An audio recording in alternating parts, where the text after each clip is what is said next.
Bonjour à tous. Des policiers visés par des tirs d'armes automatiques lors d'un braquage ce matin à Besançon. C'était lors d'un violent braquage au sein de l'entreprise Losange vers 17h30. La voiture a été touchée par plusieurs impacts. Aucun policier n'a été blessé. Les braqueurs sont en fuite. Ils ont dérobé plusieurs métaux précieux au sein des coffres de fort de la société qu'ils ont forcés à l'explosif. Les agriculteurs toujours mobilisés contre l'abattage systématique des troupeaux en cas de dermatose nodulaire détectée. En Saône-et-Loire, la route Centre-Europe Atlantique fermée depuis 10 heures ce matin dans les deux sens, suite à un arrêté du préfet publié ce matin également. Les agriculteurs qui devaient bloquer l'axe dès 13 heures. Des perturbations sont à prévoir toute l'après-midi.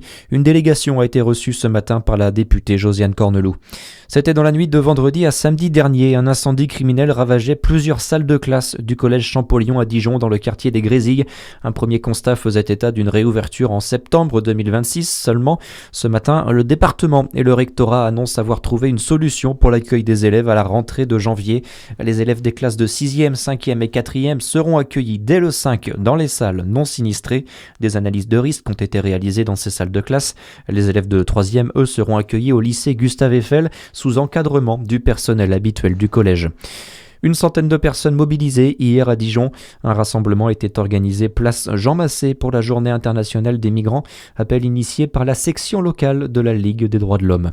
En France, décision attendue cet après-midi. Le tribunal judiciaire de Paris va se prononcer sur l'affaire Shein. L'État avait saisi la justice demandant 3 mois de suspension de la plateforme chinoise frappée par de multiples polémiques, Jeanne Biard. Oui, des scandales qui ont éclaté début novembre avec la découverte de poupées sexuelles à l'effigie d'enfants vendues sur le site Internet, puis des armes de catégorie A et des médicaments interdits. Shein se défend en expliquant avoir immédiatement retiré ces objets de la vente. Elle précise avoir elle-même suspendu sa marketplace où sont commercialisés les produits d'autres fabricants et ne plus vendre en France que ses propres vêtements. Des mesures suffisantes pour le parquet qui a requis leur maintien, estimant qu'un blocage total serait disproportionné. Le ministre du Commerce, Serge Papin, déclare de son côté sur France 2 attendre clairement une suspension. Quelle que soit la décision du tribunal, elle devrait faire jurisprudence pour d'autres plateformes de e-commerce responsables d'infractions similaires. Les jeunes agriculteurs saluent une première victoire sur l'accord du Mercosur.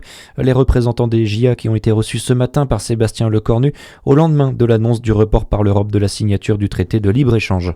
Du biathlon, à partir d'aujourd'hui en France, c'est l'étape du Grand Bornand dans les Alpes jusqu'à dimanche. On attend notamment le Jurassien Quentin Fillon-Maillet.